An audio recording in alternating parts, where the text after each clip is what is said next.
Arthur Cary is an award-winning producer, director who tackles difficult and sensitive subjects.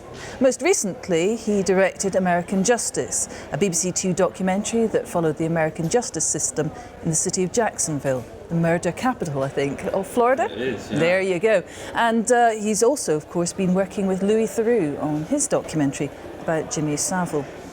Now, tell us first of all about your background. How did you get into documentary making in the first place? I actually came in through comedy initially. Wow! Which, you know, isn't such a sort of leap from comedy to documentaries as people might imagine. I think a lot of comedy is based on sort of human observation. And a lot of comedians have a very bleak worldview. They do. They're a pretty sort of depressive bunch. So I initially got into TV to sort of try and work in comedy production, and then quite quickly made a decision that I wanted to take a sort of sideways step into documentaries and work my way up from the bottom. Now, you're often dealing with people in extremis. How do you build trust in that situation? You spend a lot of time with people, building that trust. I don't think you should intend on filming for a long time at first, and you go to talk to people, making it clear to them that they have no obligation to take part. But I think you're looking for what it is in someone that would entice them to be part of a documentary. Not that you're exploiting them, but I think that most people who take part have a reason for wanting to, whether it's they feel that they've got something that's worth saying, or they feel that there's been an injustice, say, and they want to get their side of the story across, or maybe they're just vain. A lot of people sort of feel it's their only opportunity. Yeah. This might be the only time anyone ever approaches them about being part of a documentary.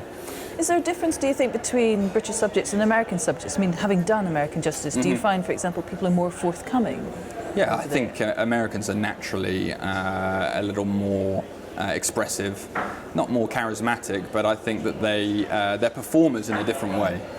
So I think that they're less intimidated by the idea of being filmed. Apparently at schools they do a lot more sort of oral speaking, so less written work and more sort of speaking to the class or to the school. So someone was telling me that actually it's something they learned from a really young age, which is why they're slightly better at being filmed, or more comfortable with it anyway. Can you plan ahead for something like American Justice? Yes, we went out to Jacksonville and spent a few months on the ground working out what access we could get and what stories we might find if we committed to making a series. And we shot a little taster tape to take back to the BBC. So we filmed for a few days, not for broadcast, just for the BBC to see. And off the back of that, they decided we had something worthwhile. So we committed a year to filming this series. Now, I said in the introduction that you worked with Louis Theroux on the Jimmy Savile documentary. This was, I suppose, him looking back to his original Jimmy Savile documentary. It was, yeah. I mean, how did you go about figuring out the approach on that? Because obviously there's an interest in Jimmy Savile, but there's also the whole business of Louis commenting on his original documentary. Right. I mean, I think we felt that if we were going to tackle a subject as bleak as Jimmy Savile, we couldn't do it gratuitously. And Louis felt that he had almost a responsibility after making the original documentary to examine that film and examine the relationship that he had with Jimmy Savile in the years after making that documentary, because they stayed in touch. And whether he was culpable in terms of not seeing who Jimmy Savile really was, having spent that time with him and getting an insight into his personality and his day-to-day life. So he was keen to approach the subject again, using rushes from the original documentary, unused footage, looking at it again through with perspective and with hindsight, and things that didn't seem troubling at the time seem very troubling now that we know what we know about Jimmy Savile. But also to sort of talk to those who'd been abused and hear from them a side to Jimmy Savile that he hadn't encountered.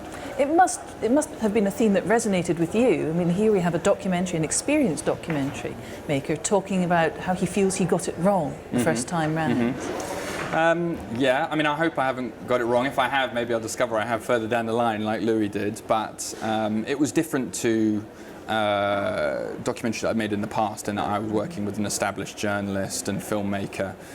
He understood the process of what we were doing, but what I thought was remarkable about working with Louis on such a personal subject for him, something that really exposed him, because he sort of admitted to some hard truths, and that was how much he sort of submitted himself to what I wanted to do with the film, and he didn't interfere with the editing process. And of course he came in and watched it, but he sort of left me to sort of put this film together. And in a way, what I was trying to do was make sense of how he felt about something that he was still trying to work out for himself. So it was a really interesting process, and he's someone that I have admired. You know, I watched him as a kid, as a teenager. So to have the opportunity to work with him on something so personal was amazing. And you're here at XpoNorth. You've been giving, I think, some advice to filmmakers, aspiring documentary makers in particular. What do you think one of the most important qualities is? I think for documentaries, I think being very interested in people, being a good listener, I think being able to make sense of what's in front of you quite quickly and what makes good story. You know, documentary is all about a good story. And in terms of getting into the business, I think it's about being very focused about what it is that you want to do. I think too many people approach the TV industry and think, I quite like to work in TV, that sounds fun, I just want to be around that industry. Well, TV is a big world, and working in documentaries is very different to working on panel shows or in comedy or in sport, and I think having a real focus and clarity about what it is that you're trying to achieve will help you get there. Well, Arthur, thank you very much for coming around the other side of the camera and talking to us on XpoNorth. Well, thanks for having me.